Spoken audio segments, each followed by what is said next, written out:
At 24, Zara Williams had perfected the art of invisible endurance. She balanced heavy trays and heavier expectations at the Pearl, Seoul's most exclusive restaurant, where a single bottle of wine cost more than she made in a month.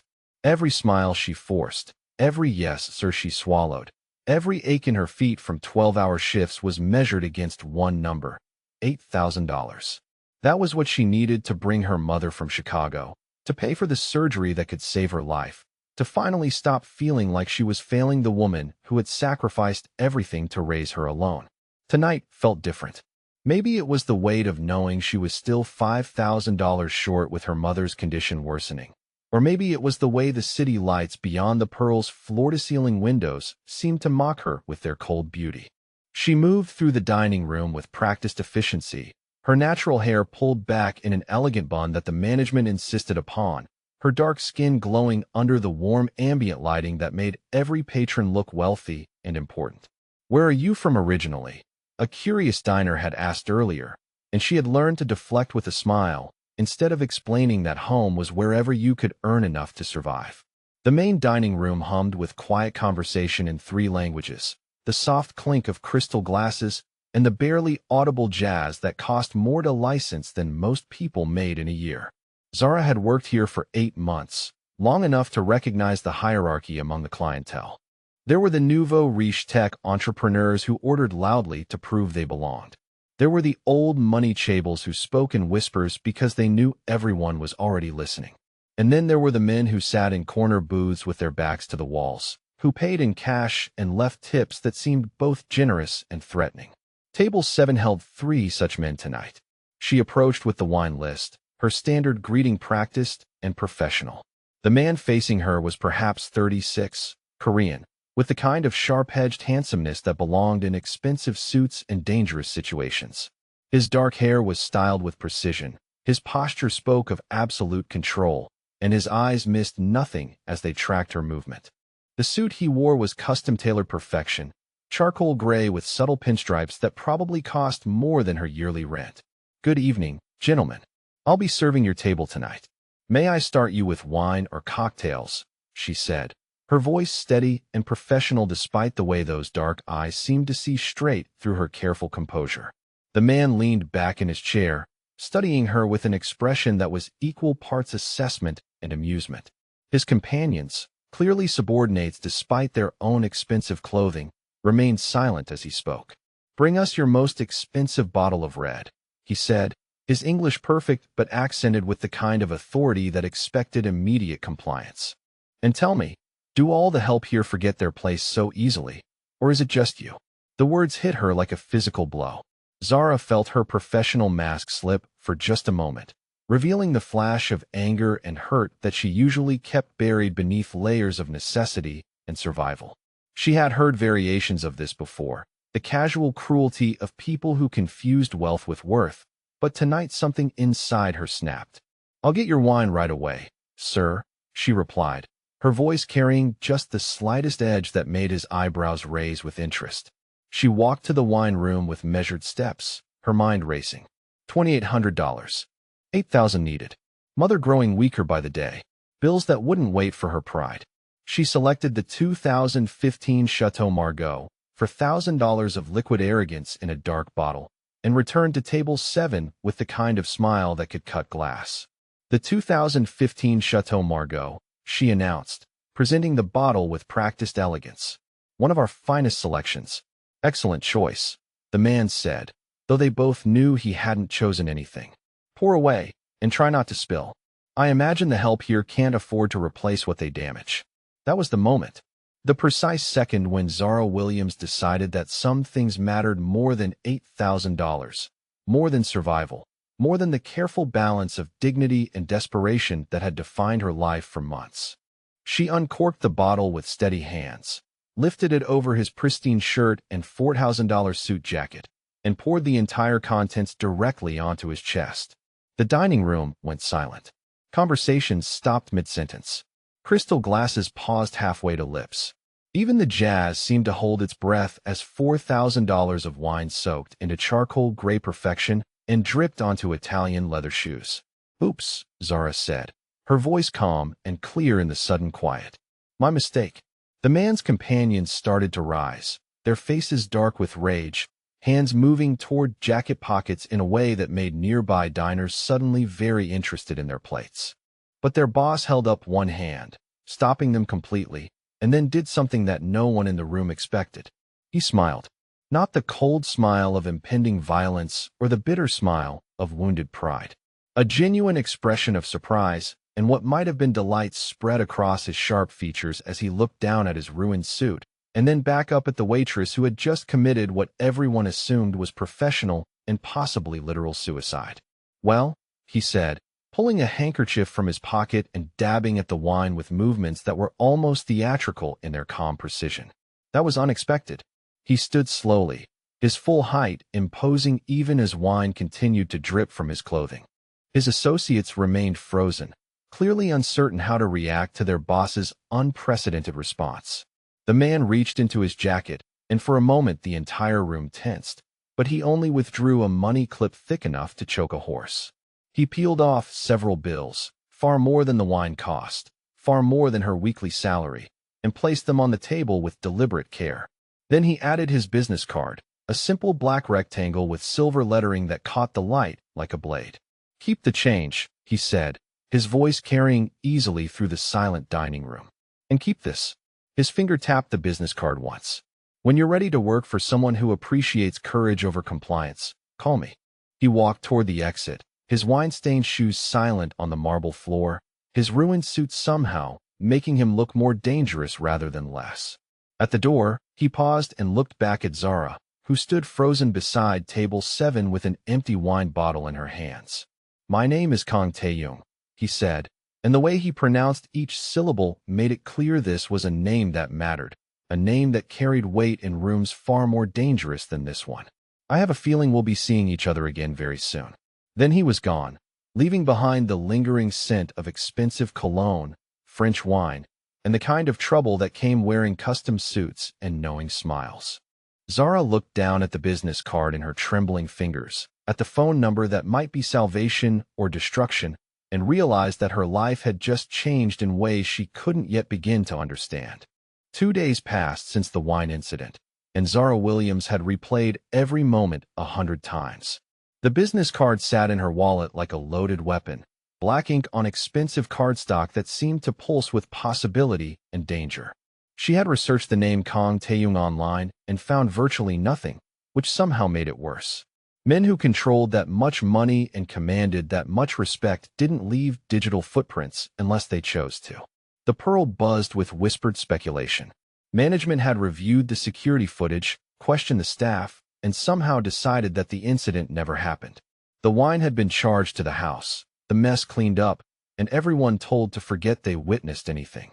Which told Zara more about Kang Tae-young's reach than any internet search could have. She was wiping down tables during the afternoon lull when Marcus appeared. Her ex-boyfriend materialized near the service entrance like a bad memory made flesh, his familiar swagger carrying hints of desperation that made her stomach clench with recognition. Marcus Johnson had been charming once, before the gambling, before the drinking, before she realized that his promises were as worthless as his threats were real. Well, look who's playing dress-up in a fancy restaurant," Marcus called out, his voice carrying that particular tone of false joviality that always preceded trouble. "You've been avoiding my calls, Zara." "I changed my number," she replied, not looking up from the table she was cleaning. "We broke up 6 months ago, Marcus." "Stay broken up." "See, that's where you're wrong," he said, moving closer despite the fact that she hadn't invited conversation. "You owe me money, baby. $3,000 I loaned you for your mama's medical bills, remember?" The lie was so casual, so practiced, that for a moment Zara almost doubted her own memory. But she knew better. Marcus had never loaned her a penny. If anything, she had been the one paying his rent when his gambling debts mounted beyond his ability to charm his way out of them. "I don't owe you anything," she said, finally meeting his eyes and seeing the familiar combination of desperation and calculation that meant he was in deep trouble with people far more dangerous than he was. "Whatever hole you dug yourself into this time, dig yourself out." Marcus's expression shifted, the fake charm evaporating to reveal something uglier underneath. That's not how this works, Zara. See, I got friends now. Friends who don't like waiting for their money. Friends who might take it real personal if I can't pay what I owe because my ex-girlfriend is being selfish. As if summoned by his words, two men entered through the main restaurant entrance. They moved with the careful casualness of people who were used to violence, scanning the nearly empty dining room before their eyes settled on the confrontation by the service area. One was tall and wiry with prison tattoos visible on his neck. The other was shorter but broader, with the kind of build that came from lifting weights in small spaces for long periods of time. You brought backup to threaten a waitress, Zara observed, her voice steady despite the fear crawling up her throat. How brave of you. $3,000, Zara, Marcus repeated, but his voice had lost its conversational tone. You got 1 week to get it, or my friends here are going to help collect it in other ways. The shorter man cracked his knuckles with deliberate slowness. The tall one smiled with too many teeth, and Zara realized with crystalline clarity that this was not going to end with Marcus walking away disappointed.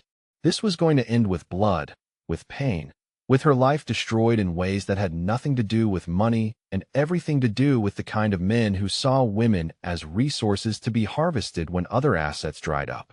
That's when Kang Taeyun walked through the front entrance. He moved like he owned the space, which, Zara was beginning to suspect, he probably did. Same expensive suit as 2 nights ago, though this one was navy blue and unmarked by wine stains. Same controlled intensity that made every step seem deliberate and dangerous. Same dark eyes that missed nothing as they swept the restaurant and settled on the tableau by the service area. Marcus and his friends noticed him immediately. Hard not to, when a man walked into a room and somehow shifted the entire atmosphere through presence alone. But it took them a moment to register that this well-dressed Korean businessman wasn't just another wealthy customer to be ignored or intimidated. It took them a moment longer to realize he was walking directly toward them. Gentlemen, Kang Taeyun said when he reached conversational distance, his voice carrying the kind of quiet authority that made people lean in to listen. I believe you're disturbing one of my employees. Marcus, to his credit, tried to maintain his aggressive posture. Your employee. This is between me and my ex-girlfriend, friend. Ain't got nothing to do with you. Kang Taeyun smiled. It wasn't the pleased smile he had worn when Zara poured wine on his suit. This was something colder, more predatory, the kind of expression that belonged on apex predators when they decided whether something was prey or merely an annoyance to be eliminated. I'm afraid you're mistaken, he said, and something in his tone made Marcus's backup take an unconscious step backward. Miss Williams is under my protection now, which means this conversation is over. The tall man with the prison tattoos tried to look tough. And who the hell are you to be giving orders? Kang Taeyun didn't answer with words. He simply looked at the man, really looked at him, and whatever the tattooed enforcer saw in those dark eyes made him grab his partner's arm and start backing toward the exit. We should go, the shorter man said, his earlier bravado completely evaporated. We should go right now.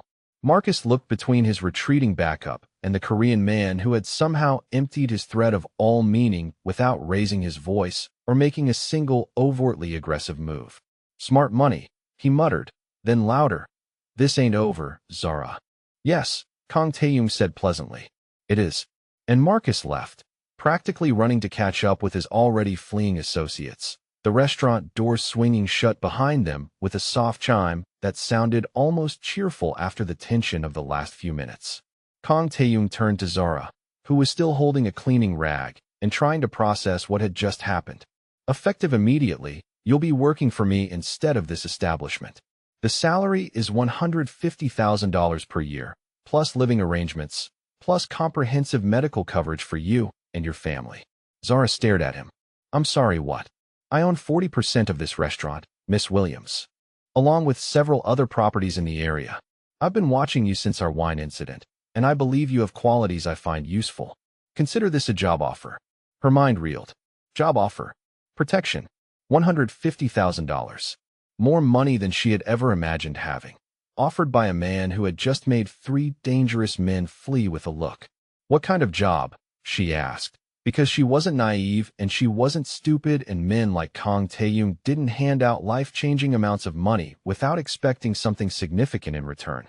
personal assistant, companion for business events, someone who can think on her feet and isn't afraid to challenge authority when necessary. His smile returned, warmer this time, but still carrying undertones of something darker. Most people in my world spend their time telling me what they think I want to hear. I need someone who will tell me what I need to know. Companion, Zara repeated, the words sitting uncomfortably in her mouth. Business companion, he clarified, though his eyes held hers in a way that suggested the distinction might blur over time. Nothing will be required of you that you don't freely choose to give.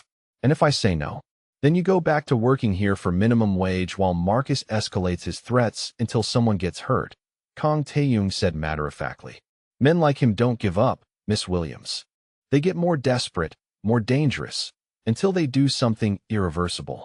I'm offering you protection, financial security, and a chance to use your obvious intelligence for something more meaningful than memorizing wine lists.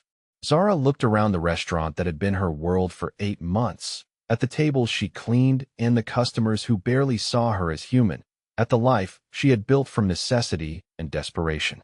Then she thought about her mother, dying slowly in Chicago while she counted every dollar and hoped it would be enough. I need time to think about this, she said. 24 hours, he replied, producing another business card. Call me when you decide. He started to leave, then paused. Oh, and Miss Williams. Marcus won't be bothering you again, but men like him rarely work alone. If anyone else approaches you with threats or demands, call me immediately. Don't try to handle it yourself. Then he was gone, leaving Zara alone with a business card, a job offer that sounded too good to be true, and the growing certainty that her quiet life of invisible endurance was about to become something much more complicated and infinitely more dangerous. 23 hours and 47 minutes later, Zara Williams called the number on the business card.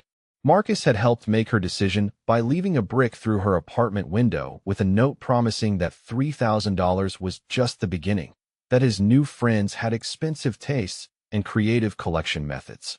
I accept, she told Kang Tae-young when he answered on the first ring, as if he had been waiting by the phone for her call. Excellent, he replied, his voice carrying satisfaction and something that might have been relief. Pack light. Everything you need will be provided. The penthouse occupied the top 3 floors of one of Seoul's most exclusive residential towers, the kind of building where the doorman wore Armani and the elevator required a key card just to reach the upper levels. Zara stood in the main living area, taking in floor-to-ceiling windows that offered a panoramic view of the city, furniture that looked like it belonged in museums, and an overall sense of wealth so complete it felt almost aggressive. This is temporary, she told herself as Kang Tae-young showed her to a guest suite that was larger than her entire previous apartment. Professional arrangement. Keep boundaries clear. But boundaries prove difficult to maintain when your employer treated you like a valued partner rather than hired help.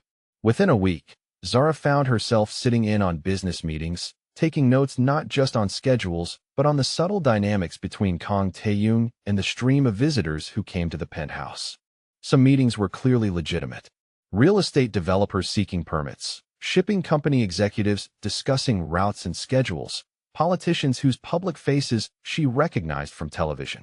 These men treated Kang Tae-young with the respectful caution of people who knew he wielded significant legal influence. Other meetings felt different. Quieter conversations in languages she didn't understand, men who carried themselves like weapons, discussions that stopped when she entered the room with tea or documents. These visitors studied her with calculating eyes, clearly wondering how much she knew and whether she could be trusted or eliminated. Her first real test came during a meeting with a legitimate businessman, a middle-aged Korean man who owned a chain of electronics stores and needed financing for expansion. Mr. Park spoke excellent English and had the soft, prosperous look of someone who had never missed a meal or worried about rent. After Kang Tae-young stepped out to take a phone call, Mr. Park leaned forward with the conspiratorial smile of someone about to share a profitable secret. Miss Williams, he said, his voice honey-smooth and utterly reasonable. You seem like an intelligent woman. I'm sure you understand that information can be valuable, especially information about Mr. Kang's other business interests. He produced an envelope, thick with what could only be cash. $5,000 for details about his meetings this week. Nothing complicated, just names and topics of conversation. Think of it as a consulting fee. Zara looked at the envelope, at the money that could cover her mother's next round of treatments, at the man's expectant smile. For a moment she imagined taking it. Imagined the relief of having that financial cushion. Then she thought about Kang Taeyung's warning that people would test her loyalty, about the way he had made Marcus and his threats disappear with a single look. "Mr. Park," she said, her voice carrying the same professional courtesy she had perfected at the Pearl, "I'm afraid there's been a misunderstanding. My loyalty to Mr. Kang isn't for sale at any price." She stood and walked to the door. "I'll let him know you're ready to continue your legitimate business discussion." When she told Kang Taeyung about the attempted bribery, his reaction was swift and cold. The meeting with Mr. Park ended within minutes, and she never saw the electronics store owner again. But that evening, Kang Taeyung produced a bonus envelope containing exactly $5,000. "For passing a test I should never have had to give you," he explained. "Trust is rare in my world, Miss Williams. You've proven yours is genuine." The days that followed revealed unexpected layers to the man who had rescued her from Marcus's threats. Kang Taeyung was unfailingly polite to his household staff, remembered their children's names, and had quietly arranged for the elderly building security guard's medical bills to be covered after a heart attack. His legitimate businesses, she discovered, funded scholarships for disadvantaged students and supported women's shelters throughout the city. He was also, she realized during a particularly tense meeting with rivals from Busan, absolutely lethal when crossed. The conversation never escalated beyond careful verbal sparring, but the way the visiting men eventually bowed and left suggested they understood exactly what would happen if they tested his patience too far. 3 weeks into her new arrangement, Zara was beginning to find an unexpected sense of purpose when Marcus shattered her growing peace. The call came to her old Chicago number, the one her mother still used. Marcus's voice was slurred with alcohol and sharpened by desperation as he explained to her mother that Zara owed dangerous men money, that they knew where to find elderly women who lived alone, that accidents happened to people who didn't pay their debts. Her mother, 73 and brave as steel but fragile in ways that came with age and illness, called Zara in tears. "Baby, what kind of trouble are you in?" her mother asked, her voice shaking with fear and confusion. "This man, he said things. Terrible things about what they would do to me if you don't give them money." Zara's blood turned to ice. She assured her mother it was handled, that she was safe, that men would be watching the house to ensure nothing happened. Then she hung up and sat in her elegant guest suite, rage and helplessness warring in her chest. She could handle this herself. Wire money to hire private security for her mother, maybe arrange for her to stay with relatives until Marcus got bored or found easier targets. She had resources now, options beyond hoping that problems would solve themselves. But when she emerged from her room, Kang Taeyung took one look at her face and set down his coffee cup with deliberate care. "What happened?" he asked, and something in his tone suggested that whatever had upset her was about to become his primary concern. She tried to downplay it, to handle it independently like she had handled everything else in her life. But Kang Taeyung listened with the kind of focused intensity that made evasion impossible, and by the time she finished explaining, his expression had shifted into something that belonged on winter mornings when the temperature dropped below survival. "I see," he said, his voice carrying the soft precision of someone making final decisions. "And you thought you would handle this alone because it's my problem," Zara replied. "My past, my mistakes in getting involved with Marcus in the first place." Kang Taeyung stood and walked to the window, looking out at the city lights that sprawled beneath them like stars brought to earth. When he spoke again, his voice carried a weight that made her understand why dangerous men bowed in his presence. "I had a sister," he said without turning around. 5 years younger than me, sweet and trusting in ways I never was. She fell in love with a man who seemed charming, successful, kind. Kim Jinwoo. He sold insurance and drove a modest car and brought her flowers. He paused, his hands clasped behind his back, shoulders rigid with memory. The beatings started 6 months after they married. Small things at first, easy to hide, easier to explain away. Jinwoo was stressed from work, had been drinking, didn't mean it. My sister made excuses because she loved him, because she believed people could change, because she thought her love could heal whatever darkness lived inside him. Zara felt her throat close as she began to understand where this story was leading. I was building my empire then, focused on power and territory, and proving that a young Korean man could command respect in circles where respect was measured in fear. Too busy to notice that my sister's smiles became forced, that she stopped attending family dinners, that she always wore long sleeves even in summer. His voice grew quieter, more dangerous. By the time I realized what was happening, Jinwoo had isolated her completely. No friends, no family contact, no money of her own. When she finally called me for help, I told her to come home immediately. But she was afraid to leave, afraid of what he would do if she tried. She wanted to wait, to plan, to find the right moment. Kang Tae-young turned from the window, and Zara saw something in his eyes that explained why grown men treated him with such careful respect. There was no right moment.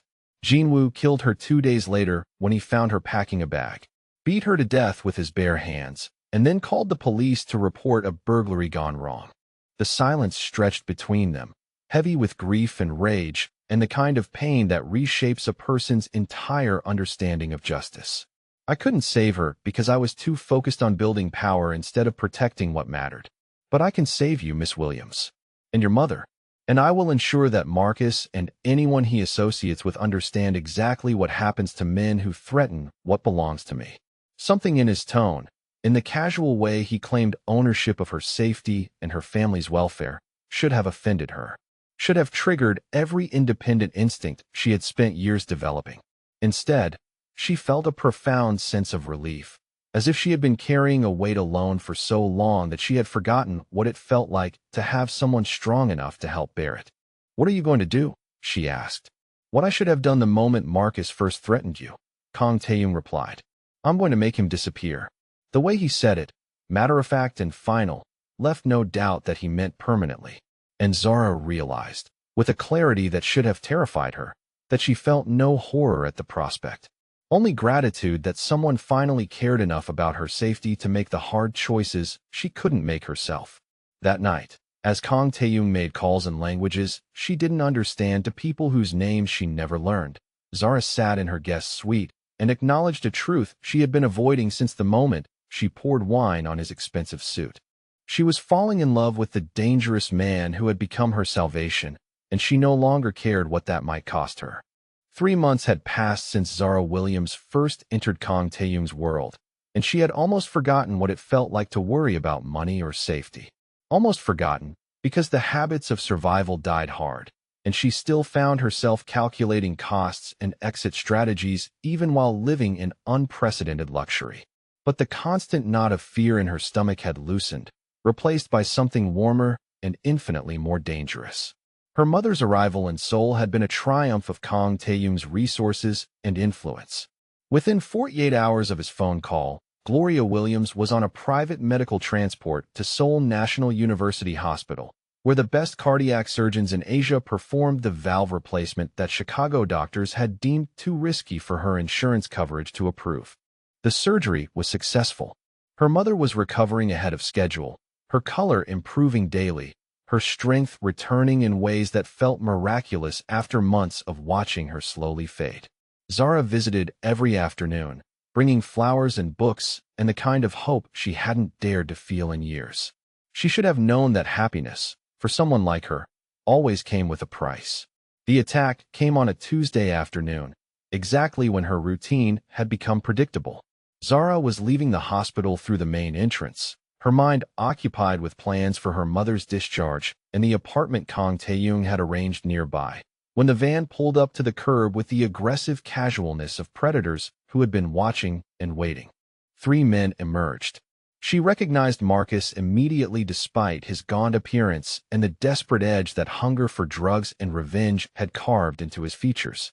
The other 2 were Asian, Korean from their features, dressed in the kind of inexpensive suits that suggested legitimate business until you noticed the bulges under their jackets and the way they moved like violence was a familiar friend. Time slowed. People walked past without seeing, without understanding, without helping. This was Seoul, where minding your own business was a survival skill, and a woman being approached by men in suits looked like personal drama rather than imminent danger. "Zara," Marcus called out, his voice carrying across the hospital plaza with false cheer.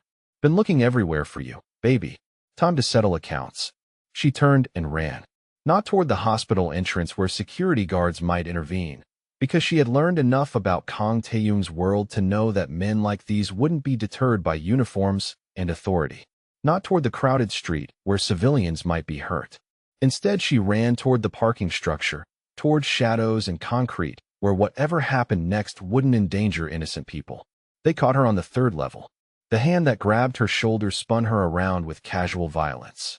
One of the Korean men, tall and lean with scars that suggested he had survived worse confrontations than this, smiled with the kind of anticipation that made her skin crawl. "Miss Williams," he said in accented English, "you've caused my employer considerable inconvenience." "Your employer?" Zara gasped, trying to catch her breath and calculate distances to exits and weapons and anything that might help her survive the next few minutes. Mr. Park was very disappointed when Mr. Kang terminated their business relationship so abruptly, the scarred man continued, producing zip ties from his jacket pocket with practiced efficiency. "He believes you influenced that decision. He would like to discuss compensation." Marcus stepped forward, his movements twitchy with whatever substances were keeping him functional. "And I got my own grievances," he added. $3,000 plus interest, plus pain and suffering for the disrespect. Plus entertainment value, because my new friends here got particular tastes when it comes to payback. The van's sliding door opened to reveal a third Korean man and interior modifications that spoke of preparation and planning. Restraints. Plastic sheeting. The kind of setup that suggested whatever they planned wouldn't be quick or merciful or survivable. Zara's training kicked in. Not formal training, because she had never been a fighter or taken self-defense classes, but the desperate cunning that came from growing up poor and black and female in neighborhoods where predators learned to recognize easy targets. She went limp as they grabbed her, dead weight that made her harder to carry, then exploded into motion when their grip loosened. Her elbow connected with scarred man's solar plexus. Her foot found Marcus's kneecap with satisfying accuracy. For a moment she was free, running again, shouting for help that wouldn't come in time. They tackled her 20 feet from the stairwell. The impact drove the breath from her lungs. Hands pinned her arms. Zip ties bit into her wrists with plastic cruelty. A cloth bag dropped over her head, turning the world dark and suffocating. She was lifted, carried, thrown into the van's modified interior like cargo. The engine started. Tires squealed against concrete. And Zara Williams disappeared from the hospital parking structure as completely as if she had never existed. The warehouse smelled of rust and motor oil and the particular dampness that came from buildings left too long without heat or human habitation. Zara sat tied to a metal chair in a circle of harsh light. The bag removed from her head, but her wrists still secured behind her back with professional thoroughness. Marcus paced in front of her like a caged animal, his movements erratic with chemical stimulation and barely contained violence. The Korean men waited with the patient stillness of professionals who had done this before and knew how it would end. $2 million, the scarred leader explained to her with the tone of someone discussing weather. That is what Mr. Park believes his lost business arrangement with Mr. Kang was worth. Plus the $3,000 your boyfriend here claims you owe, plus expenses for this operation. I don't have $2 million, Zara replied, her voice steadier than she had expected. No, the man agreed pleasantly. But Mr. Kang does. And he seems surprisingly attached to your continued well-being. We'll find out exactly how attached once he receives our ransom demand. Marcus laughed, a sound like breaking glass. Attached. That's a good one. Man's got dozens of girls, probably forgot about this one already. But his words lacked conviction, and Zara realized that even Marcus understood the difference between casual relationships and whatever had developed between her and Kang Taeyung. The kind of connection that made a powerful man rearrange his life to protect someone, that made him share painful memories and reveal vulnerability. The kind of connection that would bring consequences for anyone stupid enough to threaten it. They didn't have to wait long. The warehouse lights went out at exactly 9:37 p.m., plunging the cavernous space into absolute darkness. Emergency lighting flickered on, casting everything in hellish red that made shadows dance like demons. In that crimson twilight, Zara heard the sound of careful footsteps, multiple sets, moving with the coordinated precision of professionals who knew exactly where they were going. The first shots came from the loading dock entrance. Suppressed gunfire, surgical in its accuracy, eliminating sentries that Zara hadn't even known were posted. The Korean kidnappers moved with trained efficiency, taking defensive positions behind concrete pillars and rusted machinery, returning fire toward muzzle flashes that seemed to come from everywhere at once. Marcus crouched behind her chair, using her as a human shield, his hands shaking as he pressed a pistol against her temple with the desperate bravado of someone who had never actually killed anyone but was willing to learn. "Come on out, Kong," Marcus shouted into the echoing darkness. "Come get your girl before I redecorate this place with her brains." A voice answered from the shadows, calm and controlled and utterly without fear. "Mr. Johnson, I was hoping you would say something like that." Kong Taeyong stepped into the circle of emergency lighting like death wearing an expensive suit. No visible weapons, no backup that she could see, just a man walking casually into a firefight as if bullets were an inconvenience rather than a threat. Marcus pressed the gun harder against her temple. "Stay back. I swear I'll kill her." "Yes," Kong Taeyong agreed, his dark eyes never leaving Marcus's face. "You will. That's exactly what men like you do when cornered. You hurt the people who can't fight back, because it's the only power you understand." He took another step forward. "But here's what you don't understand, Mr. Johnson. I am not cornered. I am exactly where I choose to be, doing exactly what I came to do." The suppressed gunfire intensified. One by one, the Korean kidnappers stopped shooting, stopped moving, stopped breathing. And still Kong Taeyong walked forward with the unhurried confidence of someone who controlled every aspect of the situation. $2 million, Marcus screamed, his voice cracking with desperation. "Transfer $2 million, or she dies right now." Kong Taeyong smiled. It was the same expression he had worn when Zara poured wine on his suit 3 months ago, pleased and predatory and absolutely certain of the outcome. "Mr. Johnson," he said, his voice carrying easily through the warehouse. "You have something that belongs to me. I have come to collect it. The only question is whether you die quickly or slowly, cleanly, or with considerable pain." Marcus's finger tightened on the trigger.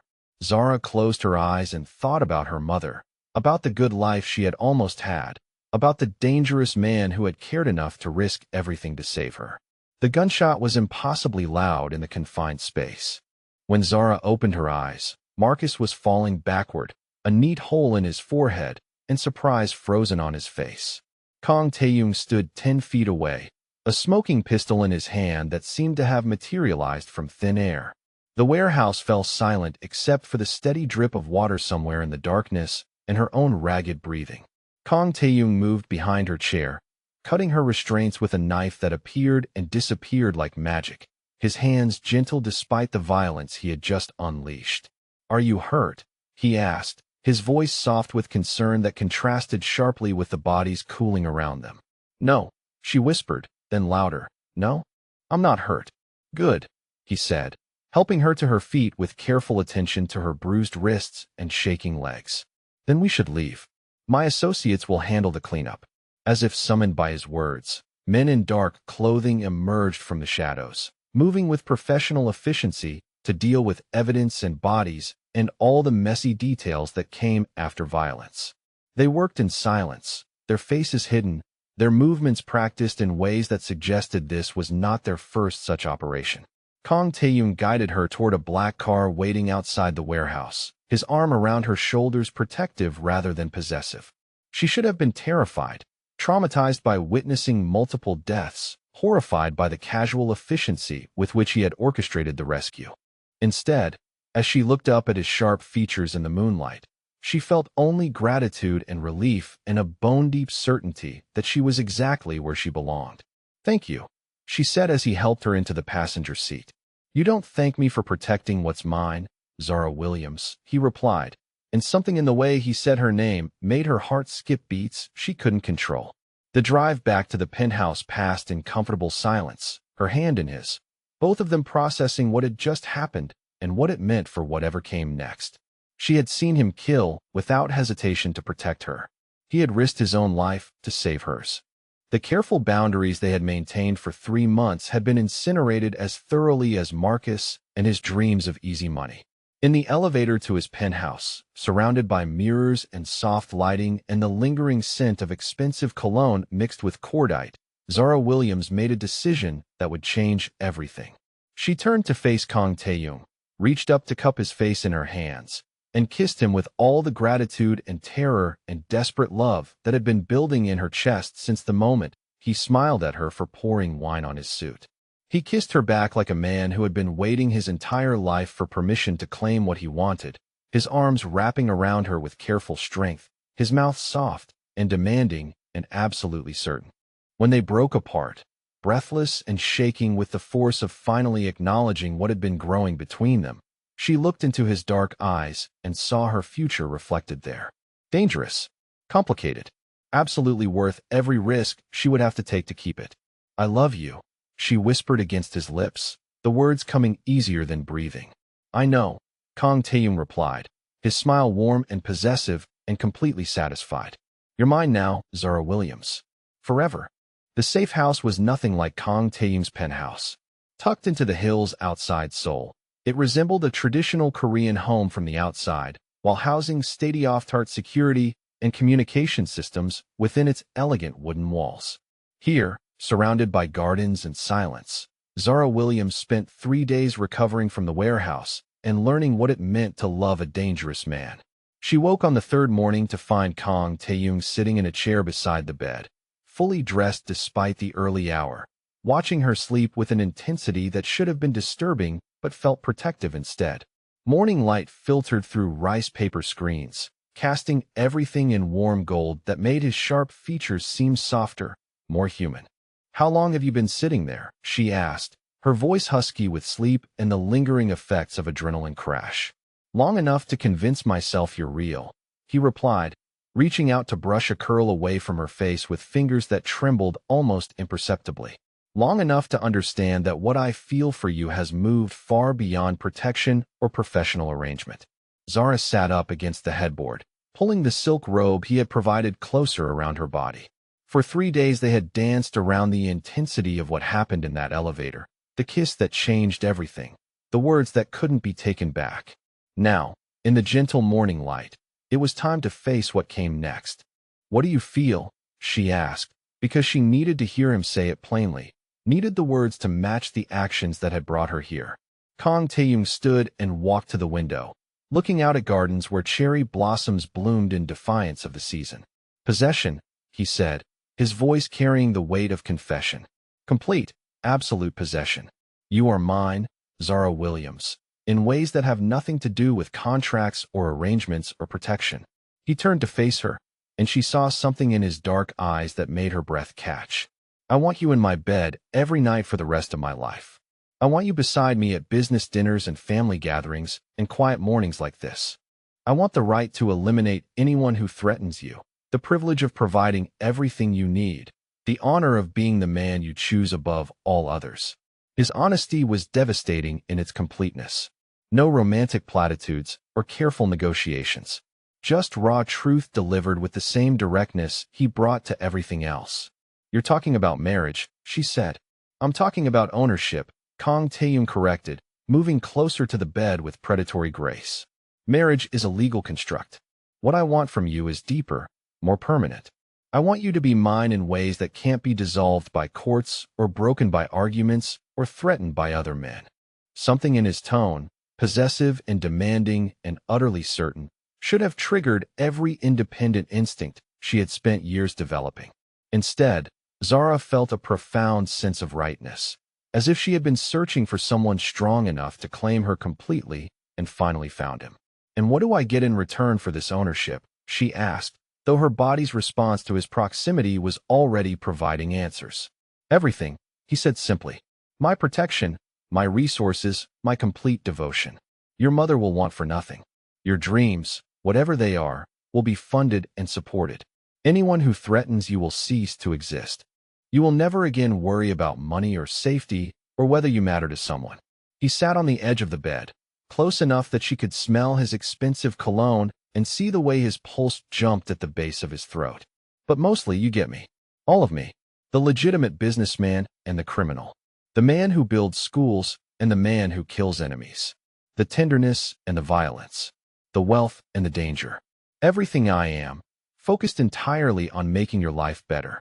Zara reached out to trace the line of his jaw, feeling the tension there, the carefully controlled power that could be gentle or lethal depending on her needs. This was not a safe choice. Loving Kang Tae-young meant accepting that her life would always carry the possibility of violence, that their enemies would become her enemies, that the man who protected her so completely might one day die protecting her. But safety, she had learned, was an illusion. Marcus had proven that. Her life before Kang Tae-young had been one long exercise in careful survival, in making herself small and invisible and hoping that would be enough. Now she had the chance to choose danger on her own terms, with someone strong enough to face it beside her. "And you're mine," she said, her voice steady with decision. "And you're mine, darkness and all. The good man who saves women and the killer who eliminates threats. The protector and the predator. All of it belongs to me just like I belong to you." Kang Tae-young's control cracked. He pulled her against him with desperate hunger, his mouth finding hers with the kind of kiss that claimed and possessed and promised forever. She melted into him, her hands fisting in his expensive shirt, her body responding to his with an urgency that felt like coming home after years of exile. "Mine," he breathed against her lips, his hands tangling in her hair. "Completely mine." "Yours," she agreed, then pulled back to meet his eyes. "Forever." When he kissed her again, it was with the reverence of a man claiming something precious, something he would kill or die to protect.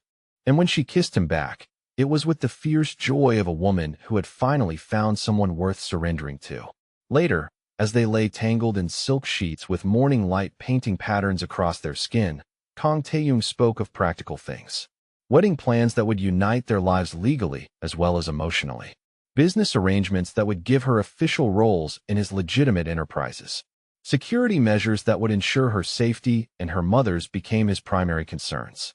But beneath the logistics, beneath the careful planning that characterized everything he did, lay a simpler truth. They had found in each other exactly what they needed. She had found protection and purpose and passionate love. He had found someone brave enough to see his darkness and strong enough to love him anyway. "You know this won't be easy," he said, his fingers tracing lazy patterns on her bare shoulder. "My world comes with enemies and complications and moral compromises that will test you." "I know," Zara replied, pressing a kiss to his chest where his heart beat steady and strong beneath warm skin. "I'm not looking for easy. I'm looking for you." And in the golden morning light of their safe house, surrounded by the peaceful silence that came after storms, Zara Williams accepted that she had found exactly where she belonged. Not in safety, but in the dangerous arms of the man who would move heaven and earth to keep her there. 6 months later, Zara Williams became Zara Kang in a ceremony that blended Korean tradition with the kind of security arrangements usually reserved for diplomatic summits.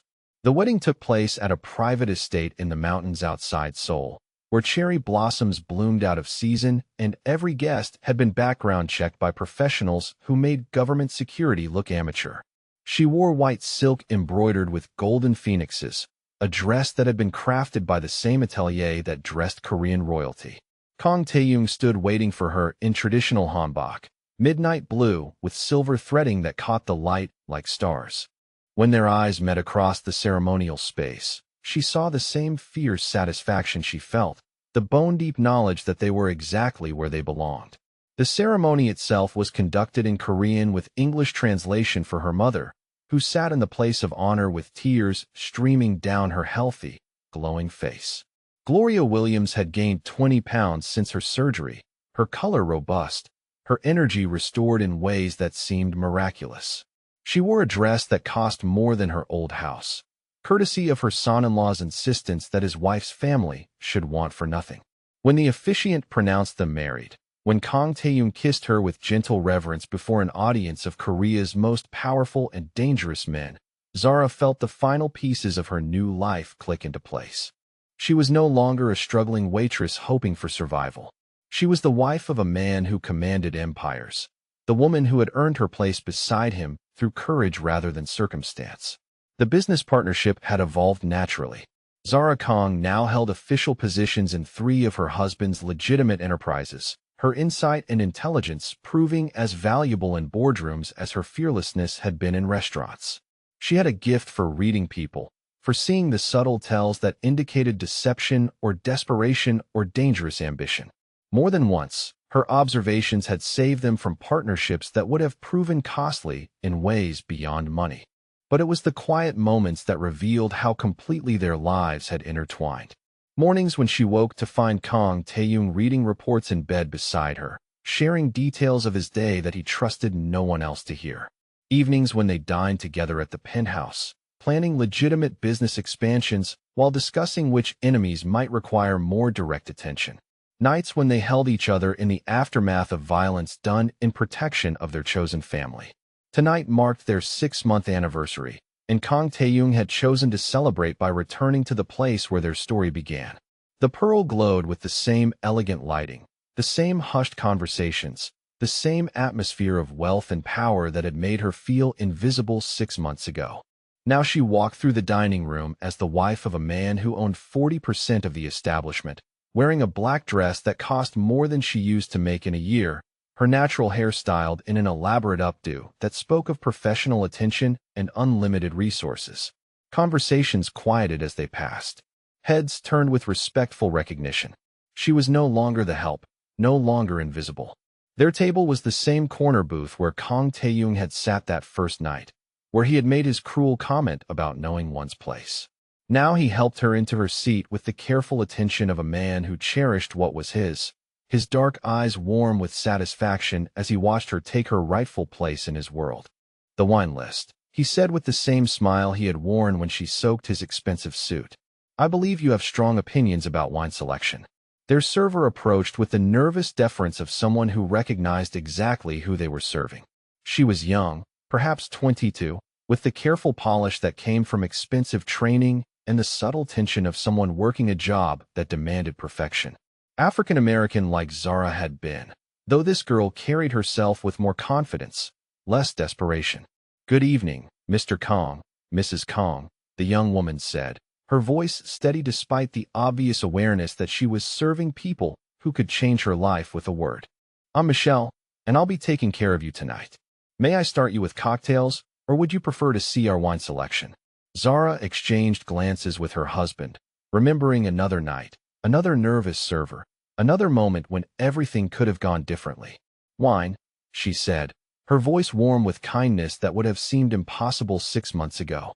"Something red and celebratory." Michelle smiled, some of her tension easing at Zara's approachable manner. "We have an excellent 2018 Barolo that pairs beautifully with our anniversary menu." "Perfect," Kang Taeyong said, then added with deliberate emphasis. "And Michelle, my wife and I appreciate excellent service. We believe in rewarding competence and kindness appropriately." The girl's eyes widened slightly as she processed the implication. "Thank you, sir. I'll make sure your evening is perfect." As Michelle walked away to retrieve their wine, Zara felt the profound satisfaction of a woman who had traveled impossible distances. From struggling server to beloved wife, from invisible to essential, from desperate to powerful. The journey had cost her illusions about safety and simplicity, but it had given her something infinitely more valuable. "You're thinking about that night," Kang Taeyong observed, his hand covering hers on the pristine white tablecloth.